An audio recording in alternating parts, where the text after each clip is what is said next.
Из-за чего возникает храп? Причин может быть много. Особенная анатомия рта и носовых пазух, избыточный вес, хроническая заложенность носа или искривленная перегородка.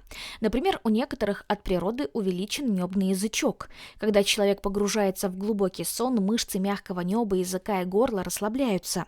Иногда настолько, что частично перекрывают дыхательные пути и начинают вибрировать. Порой к храпу приводит употребление алкоголя. А еще он возникает с возрастом, когда снижается тонус мышц. Часто у храпящих людей есть лишний вес, но не всегда именно он приводит к недугу.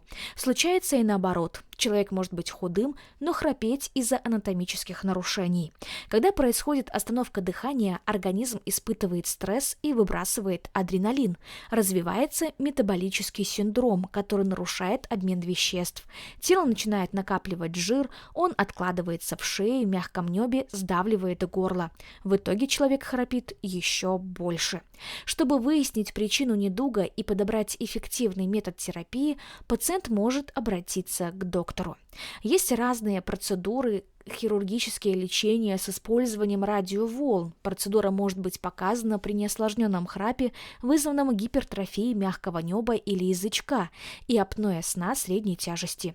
Эта методика малотравматичная, поэтому не потребует долгой реабилитации. Сам по себе храп не вредит, разве что мешает окружающим выспаться. Однако в некоторых случаях может быть признаком опасного состояния – синдрома обструктивного апноэ. Это нарушение приводит к тому, что дыхание человека во сне полностью или частично останавливается. Последствиями патологии могут быть дневная сонливость, повышенное артериальное давление, инсульт, диабет второго типа, развитие болезней сердца, трудности с концентрацией внимания, проблемы со зрением, депрессия и перемены настроения. Поверхностный сон и частые беспричинные пробуждения посреди ночи могут быть признаками апноэ сна. Как правило, первые симптомы замечают родственники. Если кто-то из них говорит, что храп слишком громкий и прерывается периодами тишины, стоит показаться врачу.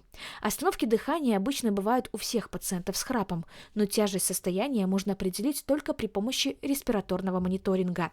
Для этого мы даем человеку на ночь аппарат с датчиком, который фиксирует, как он дышит. Как можно избавиться от храпа? Пересмотрите образ жизни и замените подушку. Иногда человек может уменьшить симптомы самостоятельно, например, отказавшись от алкоголя и курения. Полным людям, как правило, рекомендуется сбросить вес. Благодаря похудению улучшается состояние мышц мягкого неба, уменьшается объем шеи. Жир на животе тоже уходит, подтягивается диафрагма и дыхание становится не таким глубоким. Все это помогает меньше храпеть. Кстати, тренировки, которые сочетают кардио и силовые упражнения, хорошо влияют на тонус мышц. Попробуйте консервативные методы лечения. От храпа могут помочь специальные девайсы. Например, носовые расширители, которые позволяют легче дышать во время сна. В зависимости от типа их клеят на переносицу или вставляют в ноздри. Кроме того, используют капы. Такие приспособления держат горло открытым за счет того, что язык и нижняя челюсть выдвигаются вперед. Но любые аксессуары лишь временно решают проблему. Храп вернется, как только человек перестанет их использовать. Прибегните к операции.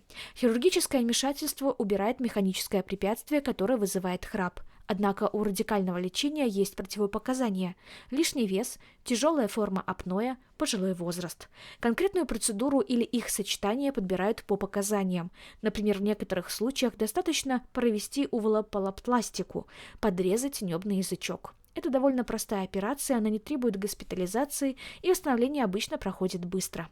Если храп вызывает искривленная перегородка носа, ее могут исправить при помощи септопластики, а еще иногда приходится удалять аденоиды или небные миндалины.